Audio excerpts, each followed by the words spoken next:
Güzel bir günden herkese merhaba. Ben Figen Ararat. Bugün yanımda bir arkadaşım daha var. Kim o? Kuzucuk. Bakar mısınız? Kuzucuk da size merhaba demek istiyor.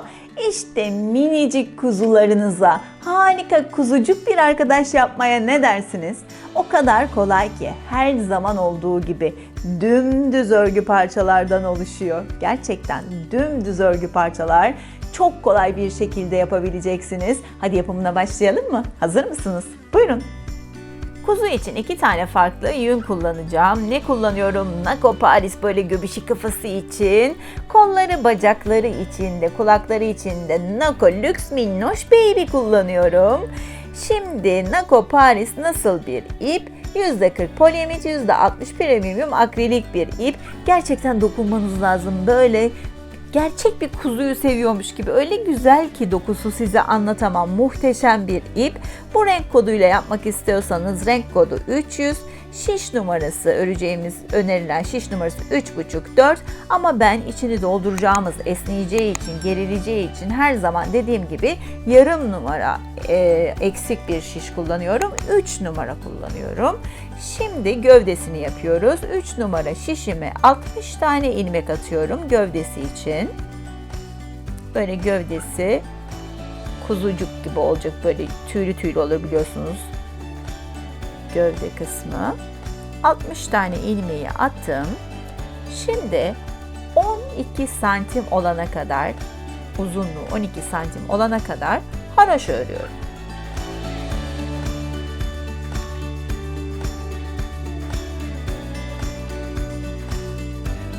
İşte bakın 12 santim olana kadar ördük. Gövdesini tamamlamış olduk. Şimdi bitirme işlemi yapmıyorum. Hiç yapmayacağım. Şöyle ipimi alıyorum birazcık fazla. Ve direkt kesip iğneye geçiriyorum. Direkt dikerek bitireceğiz. Şöyle iğneme geçiriyorum ipi. Ve ilmeklerin arasından ipimle iğnemi geçiriyorum. Bu boğaz kısmına gelecek. Orayı büzdürmüş olacağız.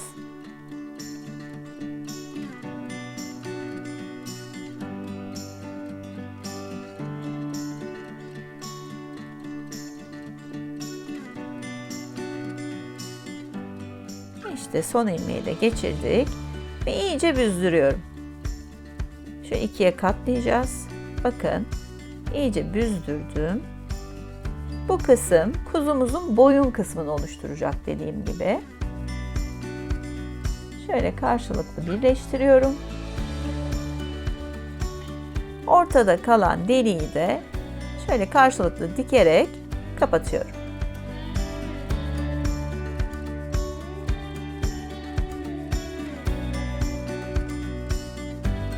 Deliği kapattım. Şimdi aşağıya kadar dikeceğim ve gövdesi oluşmuş olacak. Ben ön taraftan böyle işsiz dikişle dikiyorum.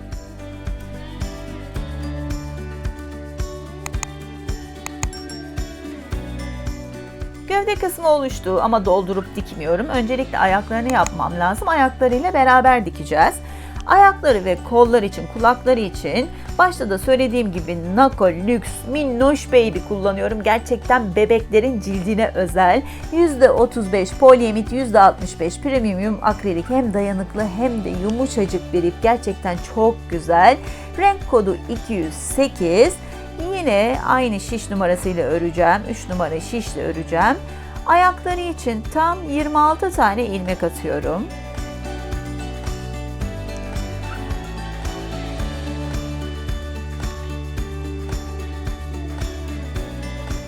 İlk sırayı ters örgü olarak örüyorum.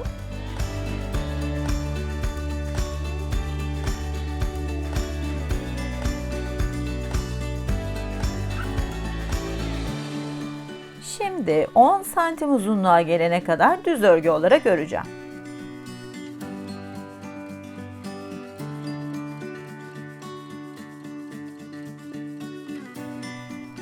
İşte 10 santim uzunluğa gelene kadar ördüm. Şimdi yine gövde kısmında yaptığımız gibi bitirme işlemi yapmıyoruz.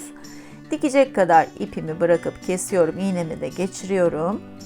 Yine aynı gövdenin boyun kısmında yaptığımız gibi ipimi, şöyle iğnemi ilmeklerin arasından geçiriyorum.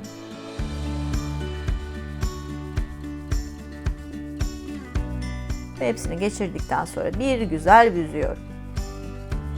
Bu ayak kısmını oluşturacak. Şöyle ikiye katlıyorum. Birleştiriyorum. Şöyle açıkta kalan deliği de karşılıklı dikerek birleştiriyorum.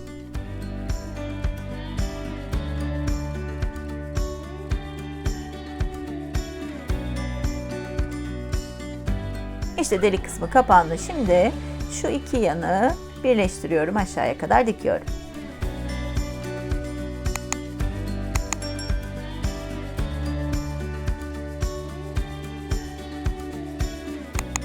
İşte bir bacağı oluşmuş oldu. Şimdi içerisini güzelce elyafla dolduruyorum.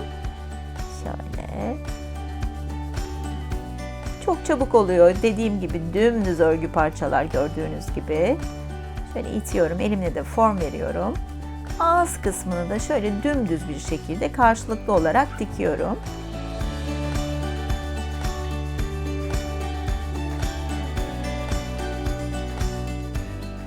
İşte iki bacağını da aynı şekilde yaptıktan sonra gövdeyi artık doldurabiliriz. Şöyle içini güzelce dolduralım.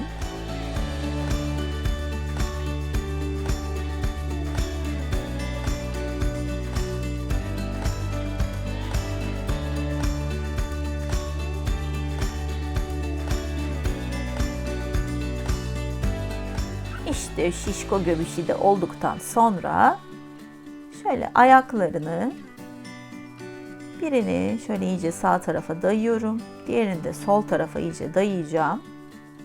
Ve şöyle bacaklar içeride kalacak şekilde gövdenin alt kısmını bacaklarla beraber dikiyorum.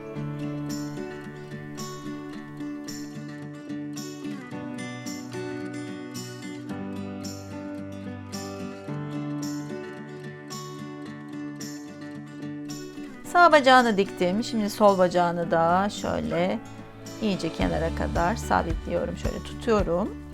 Orta kısmı da karşılıklı dikiyorum.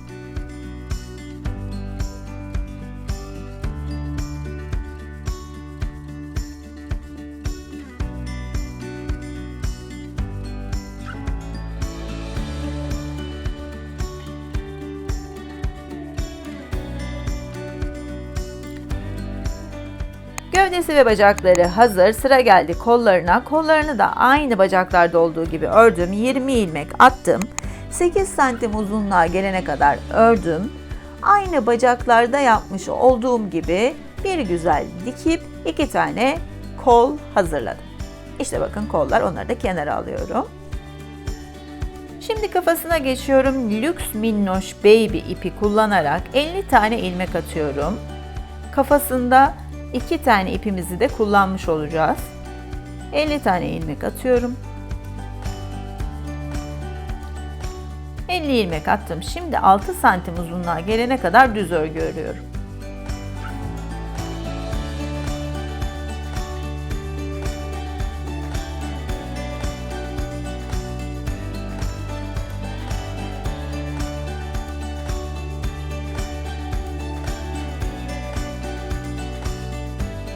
Altı santim olana kadar şöyle ölçeyim. Düz örgü ördüm. Burası burun kısmını oluşturacak. Şimdi kafasının hani o tüylü kısmını yapabilmek için diğer ipim Nako Paris'e geçeceğim. Daha böyle tüylü tüylü olacak kafası. Biliyorsunuz kuzuların da öyledir. Şöyle ipimi bağlıyorum ve Nako Paris'e geçiyorum. Şimdi yine 6 santim uzunluk daha olacak şekilde haroşa örgü örüyorum.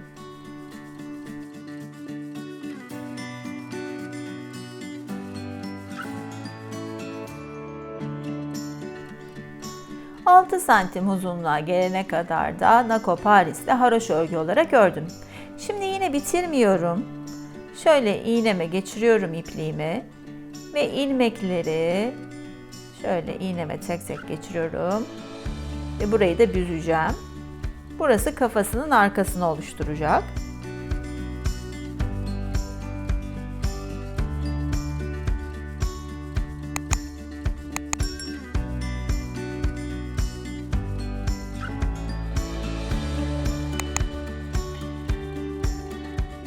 Şöyle iyice çekip büzdürüyorum ve karşılıklı birleştiriyorum. Yine ortada kalan boşluğu karşılıklı dikerek kapatıyorum.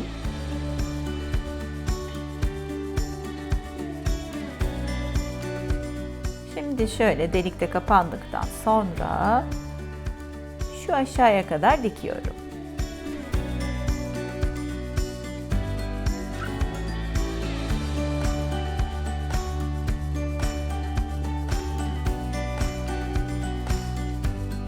Şimdi burnunu yapacağız.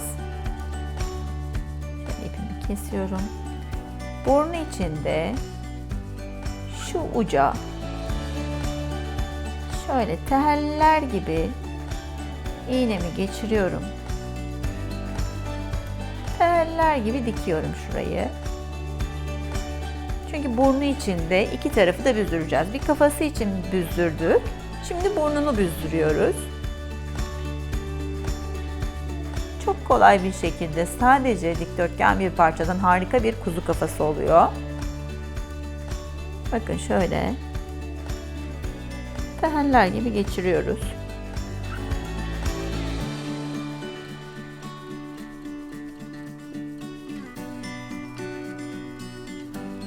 Ve iğneyi çekip büzdürüyorum.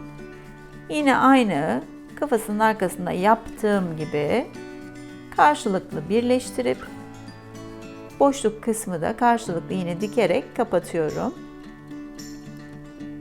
Şöyle.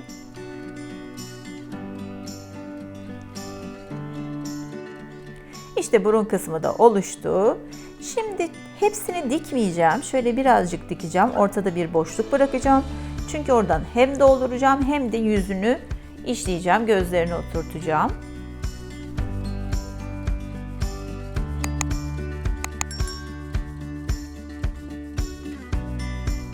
İşte istediğim boşluğa kadar geldim. Şimdi kafasını dolduruyorum öncelikle.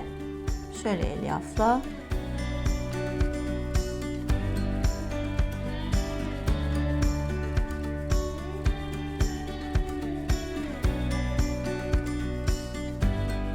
Kafası oldu. Şimdi gözlerini koyacağım. Ben hazır gözlerden kullanacağım. Eğer sizde yoksa buraya böyle dikişle de yapabilirsiniz. Şöyle gözlerinin yerini ayarlıyorum ve şu vidalı hazır gözleri takıyorum. Bunlar çok kolay kullanışlı. Olmazsa dediğim gibi iğne ile de yapabilirsiniz iplikle. Şöyle gözlerinin yerini ayarlıyorum ve direkt geçiriyorum.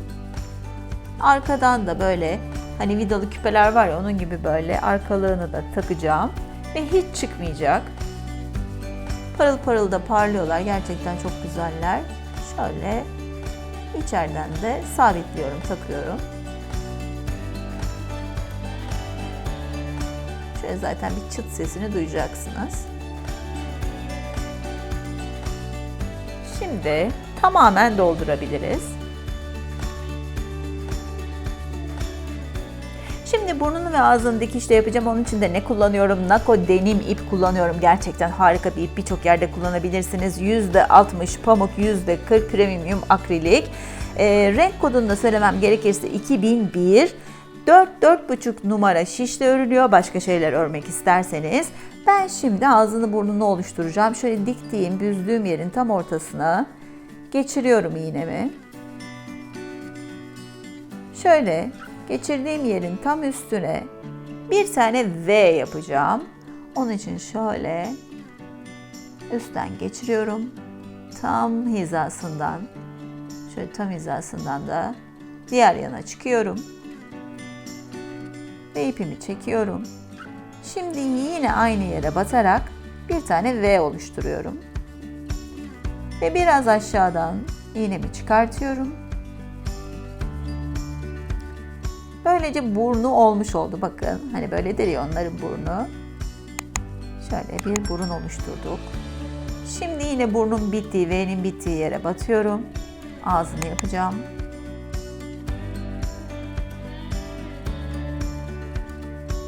Şöyle ipimin başlangıç yerinden çıkıyorum. Gülen bir ağız olsun. Şöyle biraz yukarıdan iğnemi geçiriyorum. Yine aynı hizadan diğer taraftan çıkıyorum.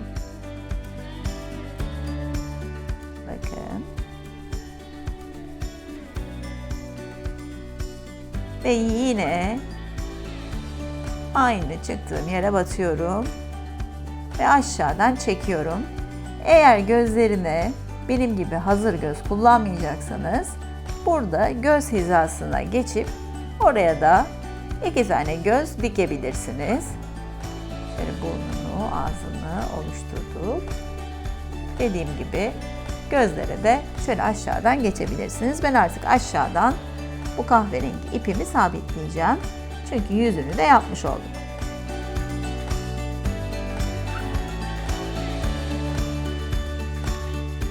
Ve kalan açıklığı da dikince kafası da hazır olacak.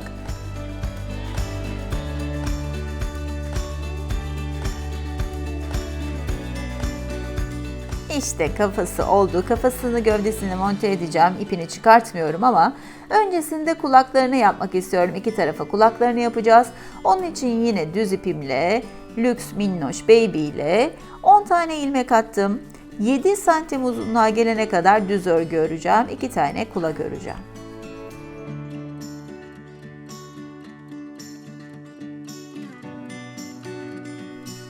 İşte 7 santim uzunluğa gelene kadar kulakları için düz örgü olarak ördük.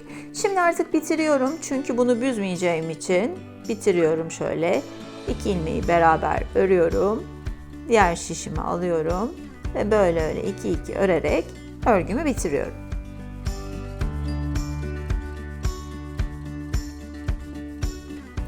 Şimdi düz kısmı içeride kalacak şekilde 2'ye katlıyorum. Şöyle 2 yanını dikiyorum. Şöyle sağ ve solu dikiyorum.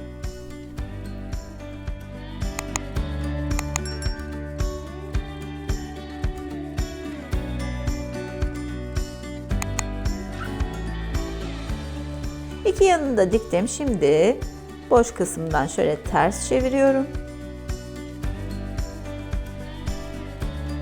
Ve şu açıkta kalan kısmı da dümdüz dikiyorum.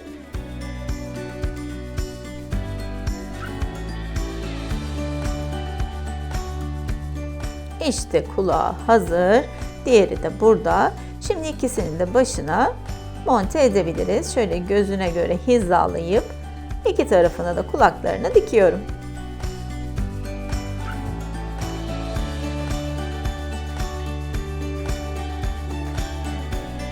İşte kuzumuzun kafası hazır.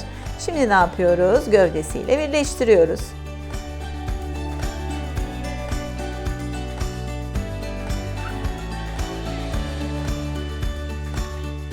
Kafası da oldu. Şimdi bir tek kolları kaldı. Onu da şöyle boynuna doğru şöyle 2 yanına dikiyorum.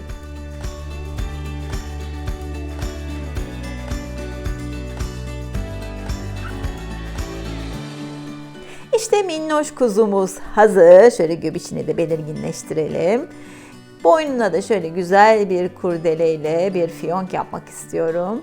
Bir bağcık olsun boynunda.